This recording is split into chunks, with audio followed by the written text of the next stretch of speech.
लेकिन तुम्हारी तकलीफ मैं समझता हूं। तुम ठीक काम भी करते हो तो गलत कारणों के लिए करते हो। तुम्हारे कारण ठीक नहीं होते। तुम अगर मंदिर भी जाते हो तो गलत कारण से जाते हो। कोई जा रहा है नौकरी मांगने, कोई जा रहा है धन मांगने, कोई जा रहा है पत्नी मांगने, कोई जा रहा है बेटा मांगने। तुम कभी सोचते नहीं कि तुम बाजार के बाहर जा ही कहां रहे हो। ये कोई मंदिर में जाने का ढंग हुआ? ये तो बाजार पूरा तुम्हारे साथ मंदिर में जा रहा है। अगर तुम ऐसे हो तो मंदिर तुम्हें पवित्र ना कर पाएगा, तुम मंदिर को अपवित्र करके लौट आओगे। मंदिर कोई स्थान थोड़ी है, भाव दशा है। जब तक मांग है तब तक कैसा मंदिर? जब तक क्षुद्र वस्तुएं जो बाजार में बिक रही हैं उन्हीं को मांगने तुम परमात्मा के पास जाते हो, तो तुम साथ समझते हो कि परमात्मा कोई सुपरमार्केट है। छोटी मोटी दुकानों में चीजें नहीं मिली, चलो मंदिर में मिल जाएंगी। संसार में नहीं मिली तो मोक्ष में मिल जाएंगी। लेकिन तुम मांगते क्या हो? मंदिर वही पहुंचता है जिसने समझ लिया कि मांगना व्यर्थ है, जिसने समझ लिया कि मांगने से मिलता ही नहीं कुछ सिवाय दुख के, जिसने समझ लिया कि कितनी ही चेष्टा करो भिखमंगे का पात्र खाली ही रह जाता है, भरता नहीं।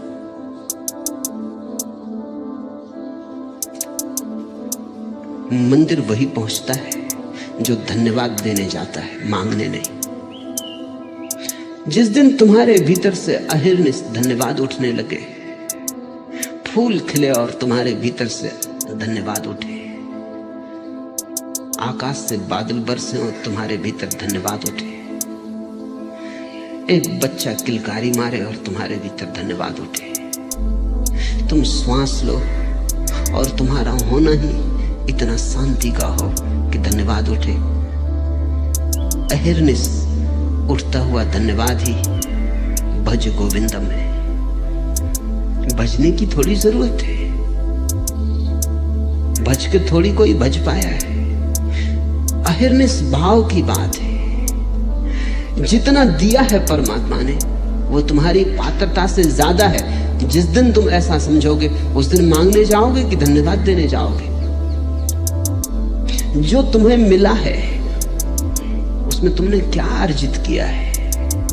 सब बरसा है प्रसाद की भांति, सब उसने बांटा है अपने अतिरेक से।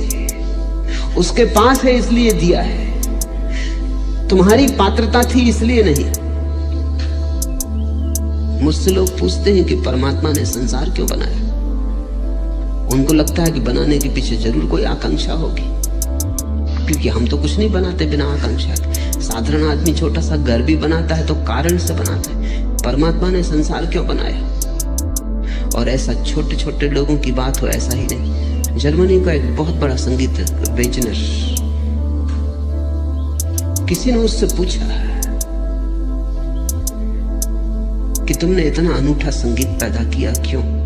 उसने कहा मैं दुखी था, मैंने मन बहलाने को, अपने को उलझाने को, अपने को व्यस्त रखने को ये सारे संगीत पैदा किया है। और वेजनर ने कहा कि मैं तुमसे कहता हूं परमात्मा भी दुखी रहा होगा इसलिए उसने संसार पैदा किया, उलझाने को।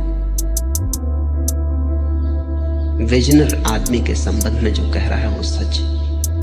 आदमी कविता लिखता है घावों को ढांक लेने के लिए, गीत गाता है आंसुओं को छिपा लेने के लिए, मुस्कुराता है कि कहीं रोने ना लगे, सड़क पर मस्ती से चलता है क्योंकि भीतर की दीनता काटती है। भीतर तो कुछ नहीं है, कहीं दूसरों को पता ना चल जाए, कहीं दूसरे इस रिक्तता को न जान ले, अन्यथा बड़ी बदनामी होगी। तो तुम हर एक को धोखा देने में लगे हो, मुस्कुराते हो, कोई तुमसे पूछता है कहो कैसे हो, तुम कहते हो बड़े आनंद में। तुमने कभी सोचा तुम क्या कह रहे हो? बड़े आनंद में। और तुम मगर न कहो ठीक नहीं मालूम पड़ता है। कहना शिष्टाचार है, सच्चाई थोड़ी कही जाती है। जो कहना चाहिए वही कहा जाता है। जो उचित है वही कहा जाता है, सत्य नहीं। हर आदमी मुखौटे लगाए हुए है और इसके पीछे बड़े गहरे दुख और नर्क को छिपाए हुए हैं। उस नर्क को भुलाने के लिए 1000 काम करने पड़ते हैं। कोई चित्र बनाता है, पिकासो के चित्र देखो, जैसे दुख फैला है। पिकासो का बहुत प्रसिद्ध चित्र है गुएर्निका। अगर तुम उसे आधा घंटा बैठ के देखते रहो तो तुम पागल हो जाओ, जैसे पागलपन फैला हुआ है। जो भीतर है वही तो बाहर फैल जाता है।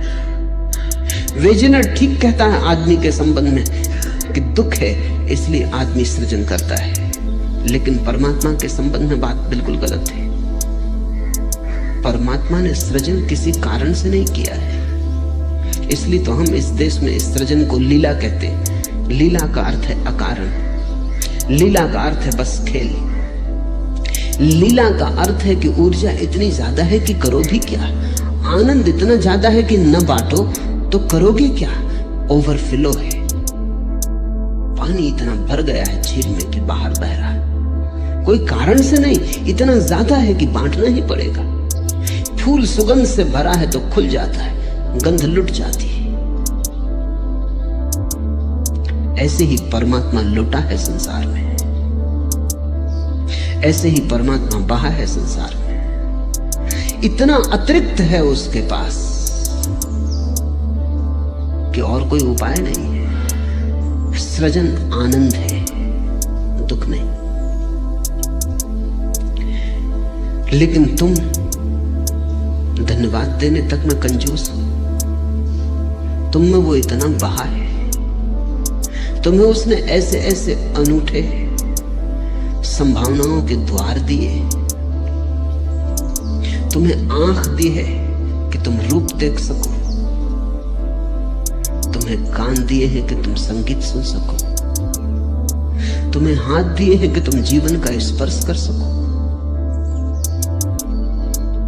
तुम्हें बुद्धि दी है कि तुम समझ सको, तुम्हें हृदय दिया है कि तुम हर्षोन्मत्त हो सको, तुम्हें जीवन दिया है ताकि तुम्हारा जीवन एक महोत्सव बन सके। लेकिन तुम धन्यवाद देने में भी कंजूस हो। तुम मंदिर में जाके इतना भी नहीं कह सकते कि तुमने इतना दिया है, और बिना कारण न देता तो हम शिकायत भी तो नहीं कर सकते थे, न बनाता तो हम किस अदालत में जाते कि हमें बनाया क्यों नहीं गया। तूने जो दिया है वो बहुत है, हमारी पात्रता कुछ भी नहीं। प्रार्थना का अर्थ यही है, भज गोविंदम का अर्थ यही है कि तुम अपने आनंद से भज रहे हो। तुम कह रहे हो तूने इतना दिया कि हम तुझे धन्यवाद भी ना दे सके तो बड़ी अशिष्टता होगी। लेकिन तुम जब भी मंदिर जाते हो तुम शिकायत करने जाते हो कि लड़का बीमार है, अभी तक ठीक क्यों नहीं हुआ, कि नौकरी नहीं लग रही है लड़के की, और हम तेरी भक्ति करते रहे इतने दिन तक सब बेकार गई। तू बहरा है, सुनता नहीं। तुम जब भी जाते हो मंदिर शिकायत लेके जाते हो, और जो शिकायत लेके गया वो कभी मंदिर नहीं पहुंचा। मांग लेकर गया वो मंदिर के बाहर ही रहा, मांग के साथ भीतर जाने का